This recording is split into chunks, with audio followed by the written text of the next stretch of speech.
Last year, when the global automotive media announced the winners and losers of the automotive sales race, Volkswagen ranked in a close number 2 to Toyota with 9.1 million car sales. But did you know that nearly 1/3 of those Volkswagen sales were actually in China? And those sales were actually a joint venture between Volkswagen and SAIC. So, technically, Volkswagen didn't actually sell 9.1 million vehicles by themselves. Hello, my friends. Welcome to the Electric Viking. Fantastic to see you.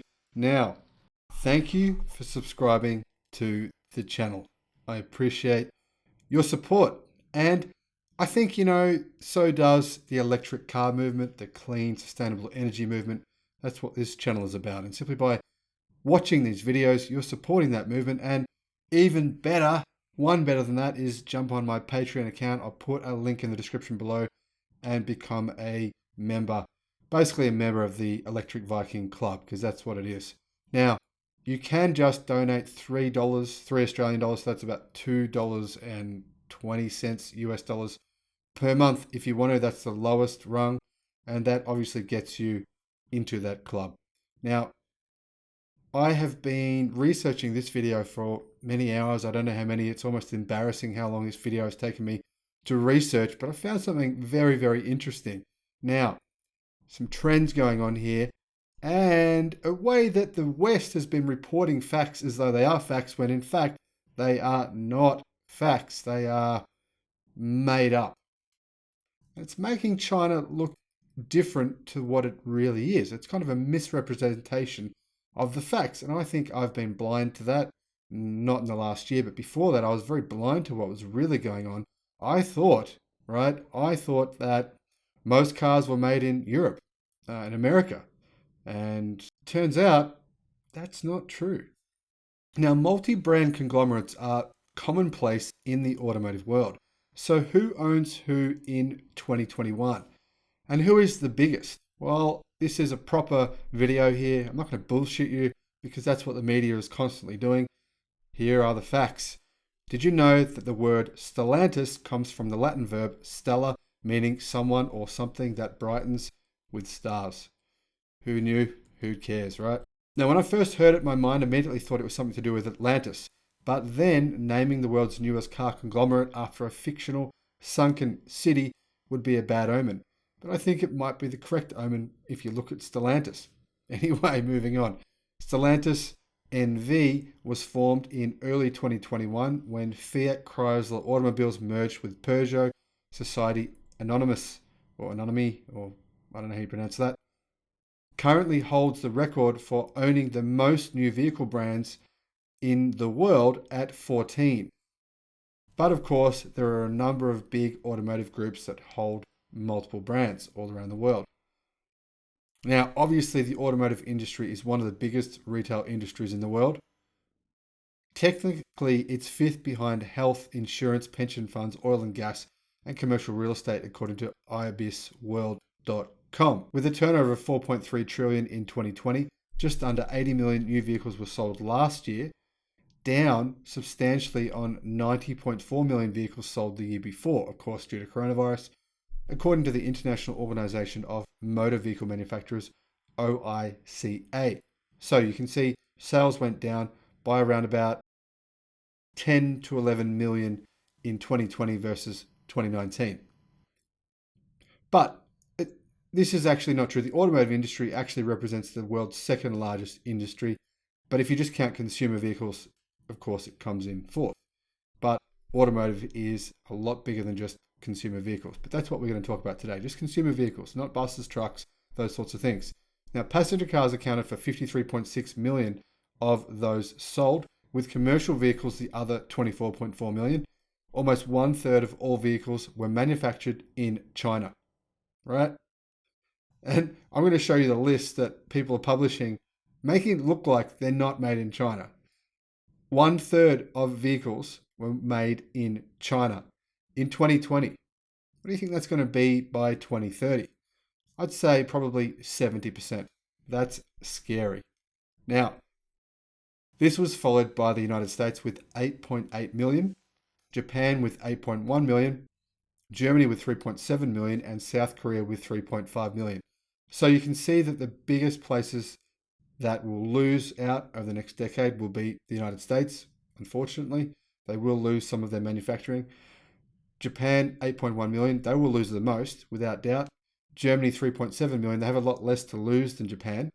And I believe they're planning on being better prepared for the electric disruption that's about to happen, what's happening right now, than Japan is. So clearly, and South Korea with 3.5 million, well, that's a smaller market, so it won't be as disrupted as Japan. I see Japan as being the world's #1 market, right, for disruption for cars. And I think if you watched all my videos, by the way, I've made more than 500 now, I think. If you watch some of those videos, you'll see the reasons why. Now, drive.com.au, one of the biggest car websites in Australia, says that there are more than 165 new vehicles fighting for our attention all around the world. 165 vehicle brands, I meant to say. Now, is there really 165 vehicle brands? No, there's more than that in China alone. So these morons just couldn't be bothered doing their research. Guys, poor form. Next time you write an article, just look at how many car manufacturers there are in China, and they're all legit. They're not fake. They're real. They make cars. They sell them. There's more than that. Anyway, moving on. Of those, just under 1/3 have a retail presence in Australia. So if you're in China, you have a lot of more access to cars than you do in most other countries. That, I think, is a big advantage, along with the price you pay for these vehicles, which is very affordable. Am I saying I prefer to live in China versus Australia? No, I'm not. I love it here in Australia. It's fantastic. So which vehicle is the biggest on a global scale? It depends on how you measure it. It depends on the way you want to measure it, right?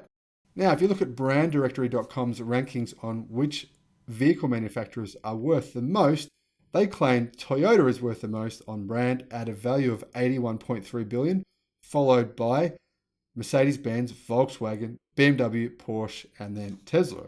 Apparently Porsche is worth more than Tesla on brand. Well, I think branddirectory.com has no idea what they're talking about. There's no real resemblance to reality between their rankings and the actual money.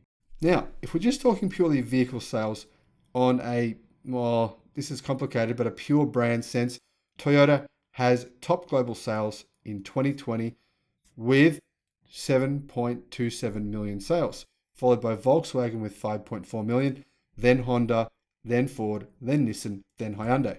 But if you add the sales of all brands that made up the Volkswagen group together, the order changes. Volkswagen AG not only owns Volkswagen the brand, it owns Porsche, Audi, Bentley, Bugatti, Lamborghini, Seat, Skoda, and RUF. It also owns Italian motorcycle maker Ducati. But we'll just stick to conveyances with 4 wheels. Now in 2020, Volkswagen AG delivered 9.115 million passenger cars and 190,000 commercial vehicles to customers, making it bigger than Toyota. But if you include the other brands that Toyota owns, Lexus, Daihatsu, and Hino makes trucks. I'm not sure that's fair to include it, but anyway, that's what people are doing on all the websites. Then you add all those together, the combined total is 9.5 million. That means they're ahead of Volkswagen by about 400,000 vehicle sales in 2020. Now in 2019, it was the other way around, but 2019 was a fairly long time ago. So it would appear that potentially Toyota is #1, the automotive king of the world, about to be disrupted. What about the rest of the brands and who actually owns who? We're going to attempt the impossible here and break it down for you. Let's have a look. Now, before I get to this, here is the interesting part. In fact, all Western journalists in every single place I can find on the internet count sales in a way that benefits the West, makes it look like sales are actually Western, and detracts from the Chinese. And you'll see this is very evident. Now, I'm not pro-China at all. In fact, I think a lot of things going on there are pretty effed up, to be honest. But I like to report a fact as a fact and not manipulate the truth. And truthfully, I can't understand why the truth is being manipulated by so many journalists all around the world. They seem to be disinterested in the facts. I like facts, as you know. Now, Who owns who? Well, BMW AG owns BMW, Mini, and Rolls-Royce. Daimler AG owns Mercedes-Benz, Mercedes-AMG, Mercedes-Maybach, and Smart. Ford Motor Company owns, well, Ford and Lincoln. General Motors owns Buick, Cadillac, Chevrolet, and GMC. And Honda owns Acura and, of course, Honda. Now, Hyundai owns Genesis and Kia. The Renault-Nissan-Mitsubishi alliance is a strategic alliance involving Alpine, Avtovaz, Dacia, Datsun, Infiniti, Lada, Mitsubishi, Nissan, Renault, Samsung, and Venusia. Now, on the Hyundai point, the guy who keeps bagging me out for the way I pronounce it, go away. I'm sick of you. Go away, mate. Bye-bye. Now, SAIC Motor owns Maxus, MG, Rowe, and Yujin. Stellantis NV owns Abarth, Alfa Romeo, Chrysler, Citroen, Dodge, DS, Fiat, Jeep, Lancia, Maserati, Opel, Peugeot, Ram, Vauxhall. To be honest, at least half of those brands are basket cases, but anyway, it doesn't matter. Tata Group from India owns Jaguar, Land Rover, Range Rover, and Tata. Toyota Motor Corporation owns Daihatsu, Lexus, Toyota, and I think about 20% of Subaru. Volkswagen Group owns Audi, Bentley, Bugatti, Lamborghini, Porsche, RUF, Seat, Skoda, Volkswagen. Zhejiang Geely Holding Group owns Geely, Geometry, Lotus, Lynk & Co., Polestar, Proton, and Volvo. Now, there are some other independent companies that are not really independent, but they're kind of independent. Aston Martin, Ferrari, Mazda, McLaren, Subaru, Suzuki, and Tesla. Now, if you were to have a look at all the sales listings of global sales from around the world that are on all the Western sites, you would see a number of cars sold, and it would appear as though Japanese, American, and European brands are doing quite well. In fact, very well, and the Chinese brands are doing nothing. That is the way they're representing these facts, and that is why it's so strange. Right, now, here's a really common top 10 that we're seeing all over the internet. We've got number 1, Toyota Motor Corporation. Number 2, Volkswagen Group. Number 3, Renault, Nissan, Mitsubishi Alliance. Number 4, General Motors. Number 5, Hyundai Motor Group. Number 6, Stellantis. Number 7, Honda. Number 8, Ford Motor Company. Number 9, Daimler. Number 10, Suzuki. This is a really common list from the internet, right? It is nonsense. Utter nonsense. Car Expert put that up on their website. They are one of the biggest websites in Australia, and that's on other sites as well. It's just, yeah, they lost credibility with me when I saw that list from them. Now, here's a different list from a different website. Number 1, Toyota Motor Corporation with 9.5 million sales. Number 2, Volkswagen Group with 9.3 million.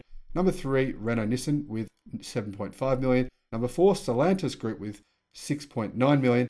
Number 5, General Motors with 6.8 million. Number 6, Hyundai Kia with 6.4 million. SAIC Motor from China with 5.6 million. And number 7, number 8, Honda Motor with 4.4 million. Number 9, Ford with 4.2 million. And number 10, Daimler AG with 2.8 million. Now, here's the part that I find very misleading, aside from the fact that several Chinese companies weren't even included in the rankings at all when they should have been, is that there are no brands in China. There are no Western brands in China outside of Tesla that actually own their brand. That includes Toyota, Honda, Mitsubishi, BMW, Audi, everyone. None of them do own their brand. Every time they sell a car in China, it is a joint venture. And in some cases, it's a tri-venture. So they own at best 33% of the company, and at best in the joint ventures, 50%. And in many cases, they own less than 50%. So this is where it's weird, right? Here are the car sales in the world that are included in these numbers as being solely for these Western companies. Volkswagen, 2.7 million sales in 2020, right? That 2.7 million is part of their 9.4 million. But that 2.7 million were actually built by SAIC, not by Volkswagen. Yep, sure, Volkswagen's involved, that's true. But SAIC is the joint venture partner. It is SAIC's factory. And, well, every car that goes out of the factory is built by SAIC, primarily. In number 2 is Honda. In 2020, they sold 1.64 million vehicles in China. All of those were actually built by Dongfeng. Number 3, Toyota. In 2020, Toyota sold 1.5 million vehicles in China. All of those were built by FAW and GAC. Number 4 car seller in China was Geely. Obviously, Geely's Chinese. They sold 1.134 million vehicles in 2020. Geely is not on most top 10 car lists on car websites. Why? In 5th place is Nissan. They sold 1.12 million vehicles in China, and those were built by Dongfeng. In 6th place in China is Chang'an. They sold 963,000 vehicles. In 7th place is Buick, General Motors. All of their cars were built by SAIC. In 8th place is Haval, Great Wall Motors, Chinese company. 9th place is Audi. All of their vehicles were built by SAIC. In 10th place is Mercedes-Benz. All of their vehicles were built by BAIC Motor. 11th place, BMW. Their sales were 611,000. All their vehicles were built by Brilliance Automotive.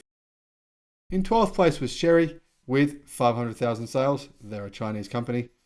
In 13th place, Hyundai with 443,000 sales. Their sales have actually rapidly dropped off in China over the last couple of years. They sold 443,000 vehicles, and all of those vehicles were built by BAIC. Now, don't get me wrong, all of these are joint venture partnerships. But like I said, the only company that actually owns all their vehicles being sold in China is Tesla. Who knows if that'll continue? Maybe China will change their minds. But at this point, that is a fact. Now, in these global car rankings for sales, all Western journalists that I can tell, and I've looked at lots of articles, all include all these Chinese sales as brand sales, not for China, but only for their Western name of the brand, right? Even in the case of where General Motors has a joint venture with 2 other companies, so it's part of a 3-company joint venture, they count all sales to General Motors, even though General Motors only accounts for 33% of the sales of those vehicles. Now that vehicle, by the way, is the 2nd highest selling electric car in the world, the Wuling Hongwan Mini EV. So when we see GM sales numbers at the end of this year, are they going to be accurate when they're saying that GM sold, like 1 million electric cars? Not quite, but a lot, hundreds of thousands of electric cars. I think they sold 50,000 Wuling Hongwan Mini EVs last month alone of that one model. They're going to attribute those 500,000 electric car sales to General Motors, when in fact they only owed 33% of that joint venture. This is what's happening, right?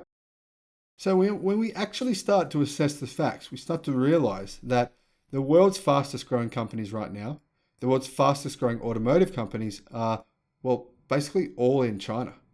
Pretty much all of them. If you ever look at the percentages of growth for companies, and I'll put a graph up here on the screen, I'll show you the companies that are growing, the percentages.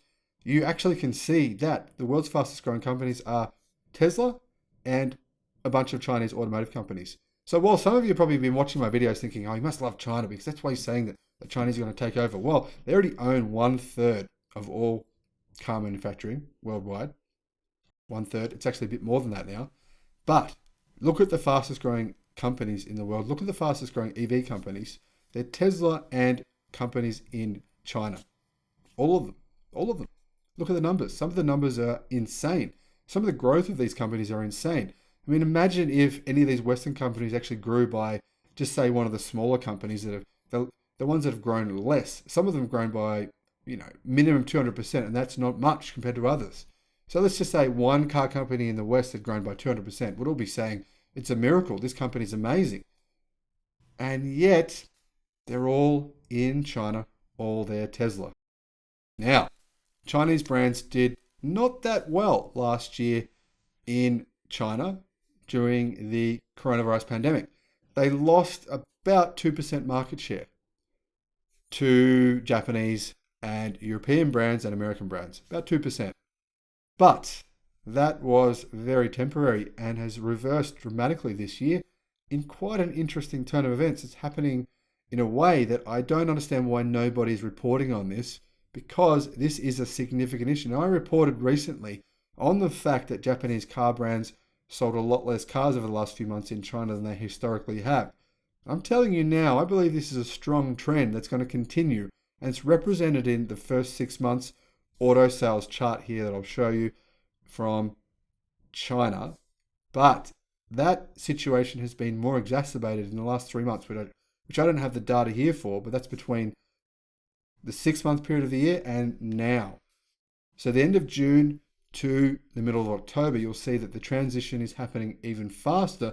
And what is the reason for that? The reason for that is that Chinese companies are making EVs and most of the Western companies are not. So far in 2021, Volkswagen's market share has lost 11%. Toyota's market share is down by 8.5%. That's for this year up until the middle of the year, but it's decreased by a lot more since then. Same thing for Honda. Their market share has decreased by 8%, but it actually decreased by a lot more than that over the last few months. Chang'an, Chinese company, market share has increased by 7%. Geely's market share is down 5%. Nissan's market share is down 5%, but it was down 20% in the last couple of months. Haval's market share is up 4%. Buick's market share is down 4%. Audi's market share is up 3.8%. BMW's up 3.6%. And Mercedes down 3.4%. Now, whole lot of Chinese brands. Chery's market share is up 3.1%. Wuling's market share is up 3.1%. BYD's market share is up 2.5%. GAC's market share is up 2%. Hyundai's market share is down 2%. And it was down 20% last year as well. FAW's market share is up 1.8%. Dongfeng's market share is up 1.7%. Tesla's is up 1.7%. Now, what about Chevrolet? Well, they're down 1%. Their sales are actually down 30%, but their market share is down 1%. Ford down 1%. Baojun down 1%. Jetta, Volkswagen down 1%. Volvo's up 1%. Mazda is down 1%. And Kia is down 1%. But if you start having a look at these percentages that they're down, the percentage change versus last year. It's quite interesting. So let's finally just have a look at that for a moment. Now, sales at Chang'an are up 67% versus 2020. Sales at Haval are up 50% versus 2020. Sales at Chery are up 92% versus 2020. Sales at Wuling are up 260% versus 2020. That's actually higher now after the last few months. I think it's at about 300% versus 2020 now. Sales at BYD are up 61%. That's also quite a bit higher. That's up to about 90% now. Sales at GAC are up 40%. Sales at FAW are up 61%. Dongfeng up 45%. Tesla up 270%. SAIC MG up 57%. Hongqi up 116%. Lynk & Co up 97%. Chevrolet down 30%. Baojun down 27%. Volvo up 42.3%. Kia down 31.5%. Jetour up 81%. 110% up are Way and Seoul is new. They're up to 54,000 sales from 0 last year. Now, Aura up 457%. Now, Aura are, well, who are they? They are the electric car arm of Great Wall Motors, and they are planning to expand into Australia, into Europe, into the United Kingdom, to New Zealand, and we don't know where else yet, but we know they're going to those countries first, and we know they have a plan to go to other countries after that, including the United States. So huge growth on the way for Aura. Now, a few other interesting ones include NIO up 200%. Of course, that's increased significantly. I think they're up about 280% now. Then you've got Xpeng, who are up 556% versus last year. Incredible.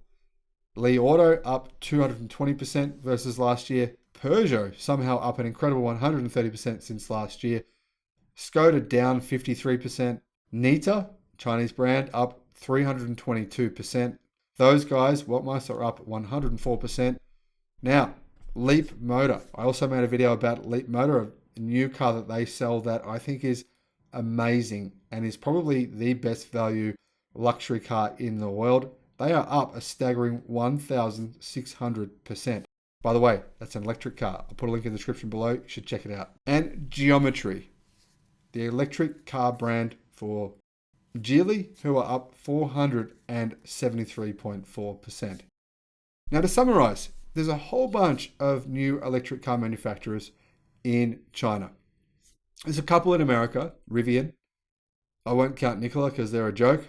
Don't invest. I had someone ask me today if they should invest in Nikola. You can imagine what I said to them. A joke. Don't touch that with anything at all. And there's Lucid Motors. Really, they're really the only electric car companies in the United States that are selling vehicles. I mean, I don't think Lucid's selling vehicles yet. Pre-orders are on now. Rivian are selling electric cars. But other than that, there isn't really any electric car startups in the United States. There's a couple of little tiny ones in Europe. Nothing that really registers on the Richter scale, to be honest. As you can see, pretty much all the world's electric car startups, well, 98% of them are in China, and they're selling cars in China. They're selling them in the world's toughest market to sell cars in, and they're succeeding. Their growth is huge in the world's toughest market to sell cars in. How do you think they're going to go in easy markets like Europe, United States, Canada, Australia? These places are ripe for the pickings. And it's fascinating to see the way that Western journalists have portrayed what is really going on in the world in terms of automotive manufacturing, in terms of actual car sales. They're making it look as though European brands, American brands, and Japanese brands are doing much better than actually in reality they are. And I find this very interesting. I hope you've enjoyed the video. Hope you've learned something. If you've got any questions, make sure you hit me up. Thanks for watching the video, and I'll see you on the next one. Bye-bye.